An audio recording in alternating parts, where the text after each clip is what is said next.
Perspektif dengan saya Andre Vincent Wenas. Kali ini catatan dari Bapak Markus Wauran. Beliau adalah Wakil Ketua Dewan Pendiri HIMNI, Himpunan Masyarakat Nuklir Indonesia. Beliau juga mantan anggota DPR RI. Kali ini catatan beliau berjudul Soekarno Nikita Khrushchev, Jokowi Vladimir Putin, dan nuklir. Begini. Sahabat, menurut berbagai berita pers, Presiden Rusia Vladimir Putin dalam pertemuan dengan Presiden Jokowi pada Kamis 30 Juni 2022 di Istana Kremlin, Moskow, di samping menawarkan investasi Rusia di ibu kota baru atau IKN, terutama di sektor pengembangan infrastruktur transportasi dan logistik, Putin juga mengungkapkan minatnya untuk mengembangkan industri tenaga nuklir di Indonesia. Rosatom State Corporations disebut juga bersedia mengambil bagian dalam proyek bersama, termasuk proyek yang terkait dengan penggunaan non-energi teknologi nuklir, misalnya bidang kedokteran dan pertanian. Di sisi lain, Presiden Putin juga mengatakan bahwa hubungan Rusia Republik Indonesia bersifat konstruktif dan saling menguntungkan, dan terus berkembang atas dasar tradisi, persahabatan, dan bantuan timbal balik yang telah berlangsung lama. Jika kita menarik sejarah ke belakang, maka apa yang dikatakan Presiden Putin adalah benar. Karena saat Presiden Soekarno berkuasa, hubungan antara Indonesia dan Uni Soviet saat itu, di bawah pemerintahan Perdana Menteri Nikita Sergeyevich Khrushchev, terjalin baik. Sentuhan pembangunan hasil kerjasama dengan Uni Soviet pada waktu itu, dalam bentuk semangat perjuangan, ide tenaga ahli, atau konsultan, dana, dan lain-lain masih terlihat sampai sekarang ini, seperti berbagai patung, yaitu Tugu Tani, patung Pancoran, patung Pemuda, Monumen Nasional, Rumah Sakit Persahabatan, Stadion Gelora Bung Karno, KRI Irian 201, Armada Jet Tempur, dan lain-lain. Bahkan kerjasama Indonesia-Uni Soviet itu juga berkembang pada bidang nuklir. Dalam pertemuan tersebut juga, satu hal menarik yang dikemukakan Presiden Putin ialah mengingatkan Indonesia bahwa Rusia yang saat itu Uni Soviet membantu Indonesia membangun kenegaraan dan memperkuat posisi Republik Indonesia di awal berdiri di kancah internasional. Apa yang dikatakan Putin itu memang benar. Dalam dokumen tahun 2011 dari Kedutaan Besar Republik Indonesia di Moskow, Federasi Rusia, dijelaskan sebagai berikut. Uni Soviet merupakan salah satu negara yang menyambut baik lahirnya Indonesia sebagai negara merdeka, dan Uni Soviet mengecam segala bentuk kolonialisme. Tokoh-tokoh pejuang kemerdekaan Republik Indonesia mengharapkan dukungan dan bantuan dari Uni Soviet. Di Perserikatan Bangsa-Bangsa atau PBB, Uni Soviet berkali-kali mengangkat masalah Indonesia dan menuntut PBB untuk menghentikan agresi militer Belanda, serta menghimbau dunia internasional untuk mengakui Indonesia sebagai negara merdeka. 4 hari setelah mulai bekerjanya Dewan Keamanan Perserikatan Bangsa-Bangsa atau DKPBB di London pada tanggal 21 Januari 1946, delegasi Uni Soviet yang merupakan utusan dari Soviet Ukraina, Dmitry Manuilsky, dalam pertemuan Dewan Keamanan PBB mengangkat masalah mengenai keadaan Indonesia dan mengecam agresi militer Belanda yang dianggap mengancam perdamaian dan keamanan, serta menghimbau Dewan Keamanan PBB melakukan langkah-langkah untuk menghentikan agresi tersebut. Selain itu, Uni Soviet membela Indonesia dalam pertemuan-pertemuan di organisasi PBB serta organisasi internasional lainnya. Misalnya pada tahun 1947 sampai 1948 dalam sidang ECOSOC atau Economic and Social Council, ini lembaga PBB, diajukan sejumlah usulan untuk diakuinya kedaulatan Indonesia, dan dalam konferensi Delhi pada Januari 1949, Uni Soviet mengecam agresi militer terhadap Indonesia dan menghimbau dunia internasional untuk mengakui kemerdekaan Indonesia. Dukungan Uni Soviet tersebut disambut gembira oleh bangsa Indonesia, dan berbagai ungkapan rasa terima kasih tercermin dari surat-surat atau pidato-pidato yang disampaikan antara lain oleh Bapak Ali Sastro Amijoyo, Juanda, Sartono, Wilopo, dan Adam Malik kepada utusan Uni Soviet di PBB, seperti A.A. Gromyko, D.Z. Manuilsky, dan V. Zorin. Tawaran kerjasama nuklir oleh Presiden Putin juga dirintis oleh Presiden Soekarno. Dikutip dari 30 tahun Indonesia Merdeka tahun 1977, pada 16 Januari 1965, Presiden Soekarno meresmikan Pusat Penelitian Nuklir dengan menggunakan reaktor IRI 2000 dari Uni Soviet di Serpong, Tangerang. Namun, proyek ini tidak berlanjut setelah Presiden Soekarno diganti oleh Presiden Soeharto. Perkembangan selanjutnya, komponen-komponen proyek tersebut sebagian dipindahkan ke Bandung dan sebagian dibawa ke Yogyakarta. Komponen yang dibawa ke Yogyakarta ini kemudian direkayasa oleh ahli-ahli nuklir asal Indonesia tanpa tenaga asing, dilengkapi dengan komponen produk Indonesia menjadi reaktor Kartini yang berfungsi untuk penelitian. Reaktor Kartini hasil rekayasa Putra Indonesia ini diresmikan oleh Presiden Soeharto pada 1 Maret 1979. Reaktor ini disebut reaktor Kartini. Kata Kartini ini sebagai singkatan dari Karya Teknisi Indonesia. Project Manager pembangunan reaktor ini adalah almarhum Bapak Ios Subki, MSc, dibantu oleh tenaga-tenaga muda ahli nuklir Indonesia waktu itu seperti Soekarno Suyudi, Bakri Arbi, Adi Wardoyo, Agus Salim, almarhum Mursid Djoko Lelono, dan lain-lain. Di mana tenaga-tenaga ahli tersebut semuanya sudah pensiun, pernah menduduki jabatan-jabatan strategis di Batan, yang sekarang sudah dilebur di BRIN atau Badan Riset dan Inovasi Nasional.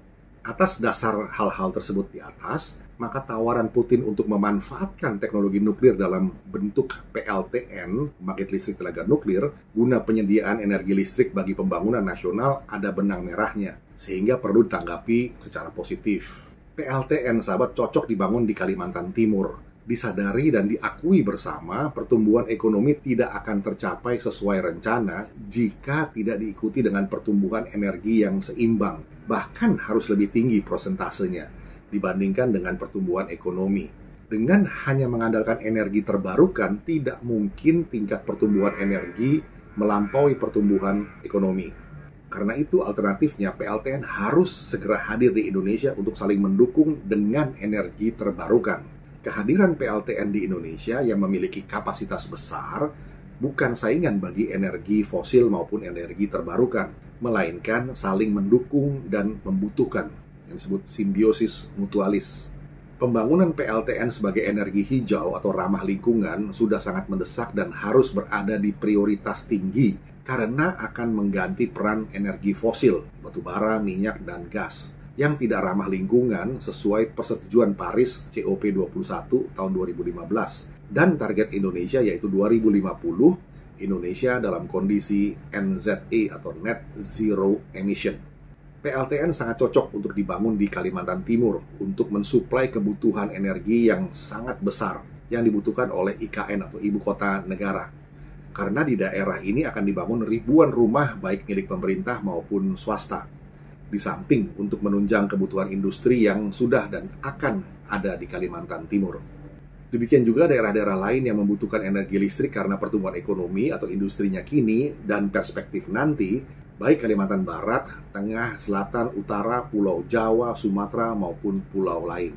Untuk daerah-daerah perbatasan dan kepulauan yang kebutuhan energi listriknya relatif skala kecil, sangat cocok untuk kehadiran PLTN terapung, Floating Nuclear Power Plant, di mana di dunia saat ini hanya Rusia yang memiliki atau memproduksinya dengan skala kecil, 35 MW elektrik.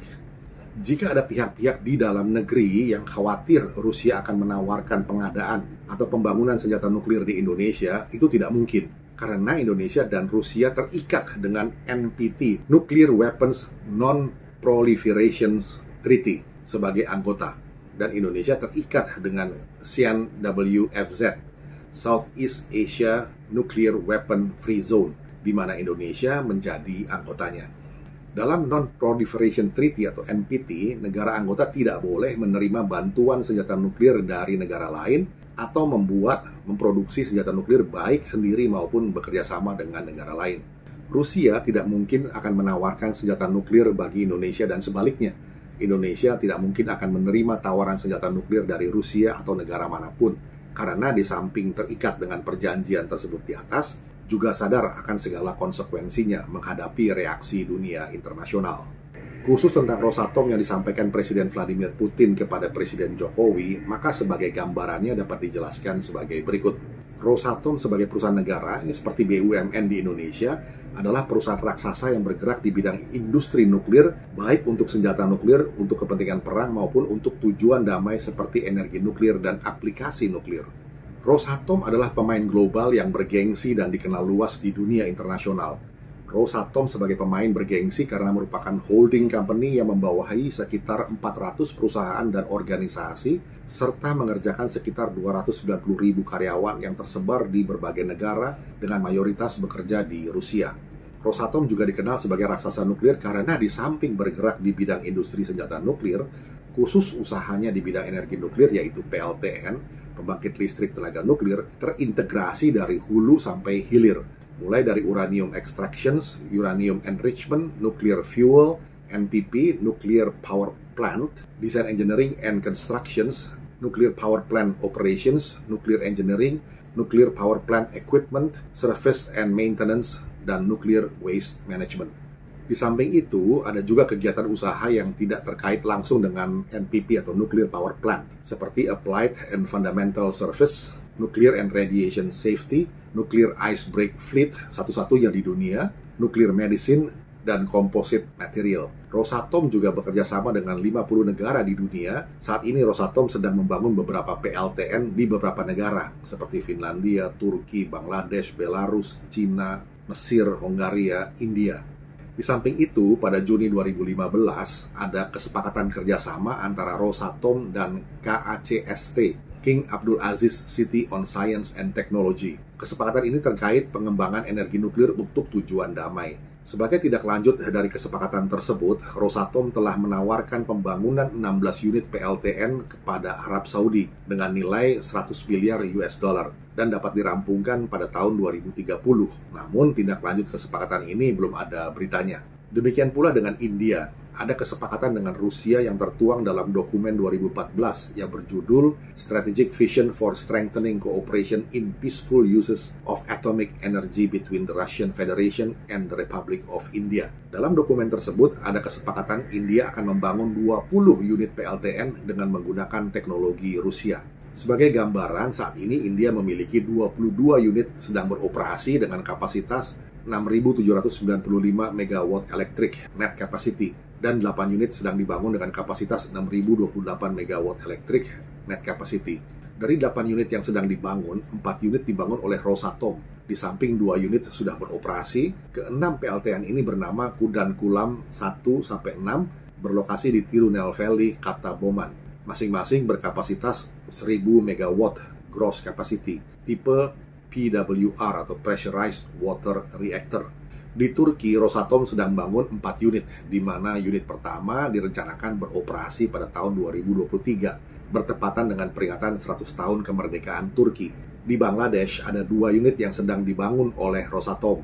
Demikian juga di negara-negara lain seperti disebutkan di atas, di mana penulis tidak dapat menguraikan semuanya. Yang jelas, dari 53 unit PLTN yang sedang dibangun saat ini, yang tersebar di 17 negara, Rosatom menguasai pasarannya. Di Rusia sendiri saat ini memiliki 38 PLTN yang sedang beroperasi dengan kapasitas 27.727 MW elektrik total net capacity dan memasok kebutuhan listrik nasional sebesar 20% dan sedang dibangun 4 unit dengan kapasitas 3.759 MW elektrik total net capacity. Dari 4 unit yang dibangun ini, 3 unit tipe PWR atau Pressurized Water Reactor masing-masing berlokasi di Neman dengan kapasitas 1.194 gross capacity dan 2 unit berlokasi di Kurchatov masing-masing berkapasitas 1.255 MW gross capacity. 1 unit dengan tipe FBR atau Fast Breeder Reactor berlokasi di Seversk dengan kapasitas 420 MW gross capacity. PLTN terapung, Floating Nuclear Power Plant. Dari catatan sejarah, Rusia adalah negara pertama yang memiliki PLTN yang terletak di kota Obninsk, Kaluga Oblast yang beroperasi pada bulan Juni 1954. Kapasitas reaktor ini sebesar 5 MW elektrik dengan tipe reaktor Pressurized Water Graphite Reactor. Keunggulan lain dari Rusia dalam teknologi energi nuklir ialah membangun PLTN terapung, Floating Nuclear Power Plant, yang diberi nama akademik Lomonosov. PLTN terapung ini memiliki 2 reaktor nuklir dengan kapasitas masing-masing 35 MW elektrik. Telah diluncurkan pada bulan Agustus 2019 dari pelabuhan Murmansk menuju Pevek, wilayah timur Rusia, dan saat ini telah beroperasi di wilayah tersebut.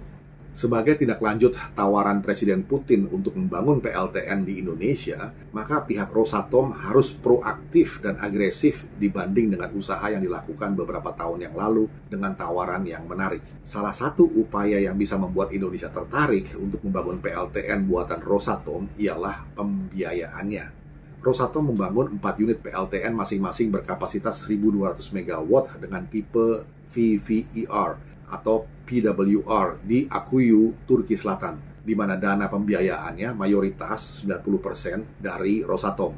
Dari catatan yang ada, setahu penulis Pak Markus Wauran, bisa juga keliru ini, saat ini belum ada provider atau produsen reaktor nuklir untuk PLTN berani menawarkan pembiayaan seperti Rosatom. Baik Areva dari Prancis, KHNP Korea Hydro Nuclear Power dari Korea Selatan, MHI Mitsubishi Heavy Industry dari Jepang, Westinghouse dan GE General Electric dari Amerika Serikat, AECL Atomic Energy Canada Limited dari Kanada.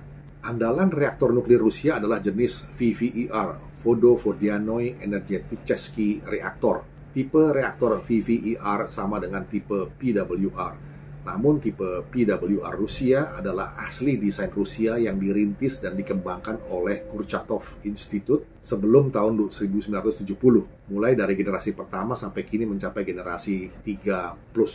Teknologi generasi 3+ VVER 1200 Rusia memenuhi standar keamanan tertinggi di dunia. Model yang akan dibangun di Akuyu ini sudah dibangun dalam satu seri. Unit 6 dari PLTN Novovoronezh dan unit 1 dari PLTN Leningrad dibuat berdasarkan desain yang sama. Dan saat ini telah berdiri dan berjalan. PLTN Novovoronezh dibuat dalam operasi komersial, sementara PLTN Leningrad baru saja diluncurkan pada Februari 2018. Operasi yang aman dan efisien dari unit-unit ini menggarisbawahi keandalan teknologi kami, ujar Alexei Likachev, Direktur Rosatom, dalam keterangan resminya pada Kamis 5 April 2018. Nuclear Power Plant Novovoronezh Unit 6 menggunakan teknologi nuklir terbaru dengan tipe reaktor VVER 1200. PLTN ini merupakan PLTN dengan teknologi Generation 3+ pertama di dunia dengan masa hidup selama 60 tahun. Sistem keamanan dan pengamanan dari teknologi VVER 1200 terdiri dari containment internal dan eksternal. Barrier system terdiri dari fuel pellet, fuel pin cladding, primary circuit boundary, protective containment, dan biological shield. Dengan berbagai sistem perlindungan tersebut, PLTN Novovoronezh memiliki zero accident. Di Rusia, selain Novovoronezh Unit 6 dan 7, proyek serupa sedang dikerjakan di Leningrad, 2 unit, dan Baltic, 2 unit. 2 lainnya dalam tahap desain, yakni PLTN Kursk, 4 unit, dan Smolensk, 2 unit. Setiap unit berkapasitas 1.200 MW. Dengan uraian di atas, sahabat, berkaca dari pengalaman dan perkembangan teknologi reaktor nuklir buatan Rusia generasi 3+ untuk PLTN yang bisa beroperasi 60 tahun dengan zero accident yang saat ini di luar Rusia sedang dibangun di Turki, mungkin juga negara-negara lain. Kiranya bisa menjadi daya tarik tersendiri bagi Indonesia. Dan di sisi lain, bagaimana Rusia atau Rosatom meyakinkan pemerintah Indonesia untuk memanfaatkan teknologi reaktor nuklirnya yang mutakhir, handal, dan terbaik di dunia dengan pendanaan yang mudah dibandingkan dengan negara-negara lain, serta jaminan keselamatan dan usia operasinya. Demikian sahabat, catatan dari Bapak Markus Wauran, Soekarno, Nikita Khrushchev, Jokowi Putin, dan nuklir. Kiranya bisa menjadi perspektif. Kita jumpa lagi di sesi berikutnya. Terima kasih.